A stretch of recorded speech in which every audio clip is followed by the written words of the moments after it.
আসসালামু আলাইকুম। আজ পবিত্র শুক্রবার। তো আমরা আজকে নামাজ পড়তে যাচ্ছি সেন্ট্রাল মসজিদে। আমি প্রতি শুক্রবারেই প্রায় সেন্ট্রাল মসজিদে নামাজ পড়ি।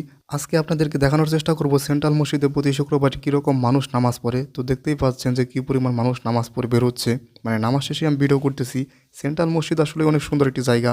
এর আগেও আমি আপনাদের বিভিন্ন ভিডিওতে কিন্তু দেখিয়েছি যে রাজশাহী বিশ্ববিদ্যালয়ের সেন্ট্রাল মসজিদ আসলে কেমন। যে সময় আপনাদেরকে দেখিয়েছিলাম এই মসজিদটি, সে সময় কিন্তু খুব বেশি লোক ছিল না বা একেবারে লোক ছিল না বলা চলে। তো আমরা কিন্তু নামাজ পড়ে কিন্তু বের হয়েছি। বের হয়ে দেখলাম যে উপাচার্য স্যার, শুক্রবারে কিন্তু বিভিন্ন জায়গা থেকে মানুষ কিন্তু এখানে নামাজ পড়তে আসে। বিশেষ করে কিন্তু দেখতেই পাচ্ছেন যে উপাচার্য স্যার আসতেছে। উপাচার্য স্যারও কিন্তু এখানে নামাজ পড়ে। উপাচার্য বা উপাচার্য যারা আছেন তারা কিন্তু সবাই মোটামুটি এখানে নামাজ পড়েন। আর সত্যি বলতে এই সেন্ট্রাল মসজিদে নামাজ পড়ার মতো আসলে শান্তি আমি আর কোথাও পাইনি। এখন পর্যন্ত যত মসজিদে নামাজ পড়েছি, এইখানে নামাজ পড়তে আসলে যতটা শান্তি লাগে বা আরাম লাগে বা ভালো লাগে, আর কোনো বাংলাদেশের মসজিদে আমি এতটা ভালো লাগা পাইনি। আর প্রতি শুক্রবারে এখান দিয়ে অনেক বেশি দোকান বসে। আতরের দোকান, লুঙ্গির দোকান, এছাড়া টুপি, এগুলো কিন্তু দোকান কিন্তু এখানে বেচে। নামাজ শেষে আমার বন্ধু মাহবুবের সাথেও দেখা হয়ে গেল, কারণ সেও এখানে নামাজ পড়তে এসেছিল। তো আমরা আপনাদেরকে ঘুরে ঘুরে দেখাই রাজশাহী বিশ্ববিদ্যালয়ের যে সেন্ট্রাল মসজিদটি আছে, এটি আসলে কতটা সুন্দর। তো দেখতেই পাচ্ছেন পানির ট্যাঙ্ক কিন্তু অনেকগুলো, আর অজুখানাও কিন্তু 3-4টা জায়গায় আছে। এটা কিন্তু বাইরের অজুখানা ছিল একটু আগে যেটা দেখলেন। আর এখন যেটি দেখতে পাচ্ছেন সেটি হচ্ছে মসজিদের ভেতরে যে বড় অজুখানা সেটি। এবং এই যে পাশে যে দেখতে পাচ্ছেন, এখানে কিন্তু আগে কিন্তু ঝাড়বাতি জ্বলতো এবং পানি পড়তো। এখন জানি না কেন এটি করা হয় না। এটা এখন বন্ধ রয়েছে কেন সেটা আসলে আমি বলতে পারলাম না, তবে এটা চালু করা উচিত। এটা হচ্ছে রাজশাহী বিশ্ববিদ্যালয়ের সেন্ট্রাল মসজিদের ভেতর অংশ। এইটুকু কিন্তু মসজিদের অংশই। এদিকে খালি পড়ে থাকে, এইদিকে যারা জামাতের লোক আসে বা বিভিন্ন লোক আসে বা বিভিন্ন অনুষ্ঠান হলে বা জোর হলে এখান দিয়ে রান্না করে। এখানে অনেক ফুলের বাগান আছে। বিশাল বড় এরিয়া মসজিদের, বিশাল বড়, মানে অসাধারণ এক মসজিদ।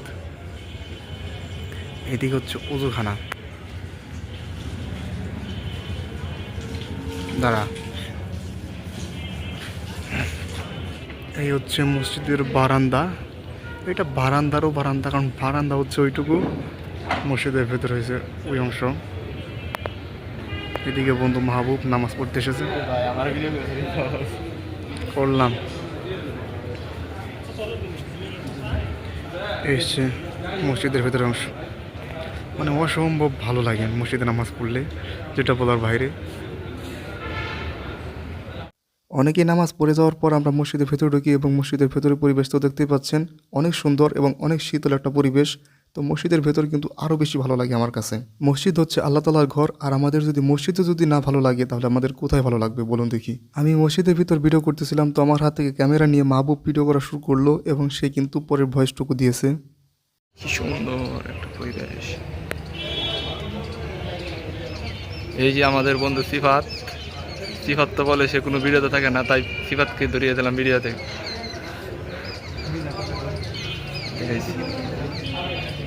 এই যে রাজশাহী বিশ্ববিদ্যালয়ের রাকসু ভবন, এই যে আপনারা দেখতে পাচ্ছেন যে মিনার, রাজশাহী ইউনিভার্সিটি সেন্ট্রাল মসজিদের মিনার, যেখান থেকে আজানের ধ্বনি প্রতিধ্বনি হয়। যে এই জায়গায়, এটা মূলত বারেন্দা, এখানে মানুষ নামাজ টামাজ পড়া। আর ওইটা হচ্ছে উপবারেন্দা আর কি, সেকেন্ড বারেন্দা যেটাকে বলে। আর ওই দিকে দেখতে পাচ্ছেন, ওই যে কোনাটা হচ্ছে রাজশাহী ইউনিভার্সিটির শহীদ মিনার। এই মসজিদকে সুন্দর করে তুলেছে আর ওইসব ফুলের বাগানগুলো। আর মসজিদের পাশে এত ফুলের বাগান বা ফুলের গাছ, যেটা কিন্তু বলার বাহিরে। আর মসজিদের কিন্তু অপোজিটেই রাজশাহী বিশ্ববিদ্যালয়ের যে কেন্দ্রীয় শহীদ মিনার আছে বা মুক্ত মঞ্চ আছে সেটা অবস্থিত। এইদিকে প্রশাসনিক ভবন এখান থেকে দেখা যায়, বা অনেক অনেক কিছু কিন্তু দেখা যায়। আর এটা হচ্ছে মসজিদের মিনার।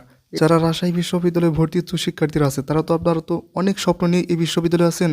তো আমি আপনাদেরকে বলবো, যারা মুসলিম শিক্ষার্থী আছেন, আপনারা এই স্বপ্ন দেখতে পারেন যে আমি বিশ্ববিদ্যালয়ে ভর্তি হওয়ার পর আমি বিশ্ববিদ্যালয়ে এই সেন্ট্রাল মসজিদে নামাজ পড়ব, অন্তত এক ওয়াক্ত হলেও নামাজ পড়ব, সেই জন্য আমাকে চান্স পেতে হবে। আপনারা এই স্বপ্ন দেখতে পারেন, কারণ বিভিন্ন শিক্ষার্থী বিভিন্নভাবেই কিন্তু স্বপ্ন দেখে। তো আপনারা এই স্বপ্ন দেখলেন, অবশ্যই ভালো একটা স্বপ্ন। ভিডিওটি দেখার জন্য সবাইকে ধন্যবাদ। আসসালামু আলাইকুম।